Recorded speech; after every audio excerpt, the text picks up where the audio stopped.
বিসমিল্লাহির রহমানির রহিম। আসসালামু আলাইকুম রহমতুল্লাহ। যে আল্লাহকে খুশি করতে, যে আল্লাহকে ভালোবেসে এখন আমরা ফজর নামাজ আদায় করিলাম, সে আল্লাহকে নিয়ে বাউল নামে ফাউল, নাস্তিক, যারা মুনাফিক, যারা মুসলমানদের নাম নেই, তারা আল্লাহকে নিয়ে বাজে মন্তব্য করেছেন, কটূক্তি করেছেন।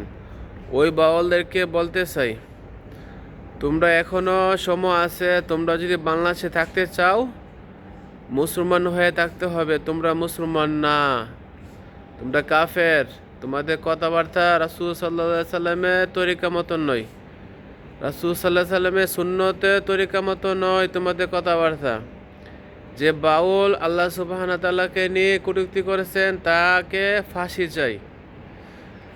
যেসব বাউলরা প্রতিবাদ করিতেছে রাস্তাঘাটে, তাদেরকে মেরে, শুধু পানিতে নয়, তাদেরকে মেরে আগুনে ফেলতে হবে। তারা মুসলমান নয়, তারা মুসলমান এবং দেশের শত্রু।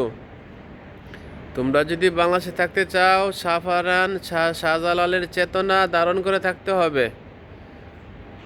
যে আল্লাহর জন্য আমার হৃদয়, যে আল্লাহর জন্য আমাদের হৃদয়, সে আল্লাহকে নিয়ে তোমরা বাজে মন্তব্য করেছ, তোমরা নামাজকে নিয়ে বাজে মন্তব্য করেছে। সে বাউল, সে শয়তান, তার নাম আবুল সরখা। সে বলছে তার সাথে বসে নাকি আল্লাহ সুবহানাহু ওয়া তাআলা খাবার খায়। নাউজুবিল্লাহ, নাউজুবিল্লাহ। সে কত খারাপ খারাপ কথা উচ্চারণ করেছে, নামাজকে নিয়ে কত খারাপ উচ্চারণ করেছে।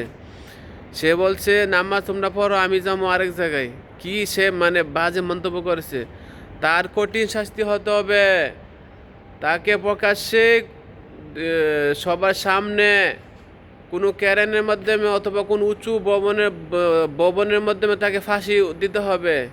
সে ইবলিস, সে শয়তান। আর তাকে যারা সমর্থন করতেছে বাংলাদেশে, তাদেরকে বলবো তোমরা এখনো সময় আছে, কালেমা পড়ে মুসলিম হয়ে যাও। তোমরা মুসলিম নয়, তোমরা অমুসলিম। তোমরা যদি বলো যে গান বাজনা জায়েজ হয়ে থাকে, তো তোমাদের বাবা মার কবরে গিয়ে গান বাজনা করো। তোমরা ওই জায়গায় গান বাজনা করো না। তোমরা মাজারে গিয়ে সিন্নি হওয়ার জন্য, ওই জায়গায় গাঞ্জা হওয়ার জন্য তোমরা গান বাজনা করো। তোমাদেরকে হুঁশিয়ার সাবধান বলে দিচ্ছি, তোমরা ভালো হয়ে যাও। তোমরা রাসূল সাল্লাল্লাহু আলাইহি সাল্লামের তরিকা মতন চলাফেরা করো, জীবনযাপন করো। সকল বাংলাদেশের আলেমদেরকে বলবো, আপনারা সবাই প্রতিবাদ করুন, সবাই প্রতিবাদ করুন।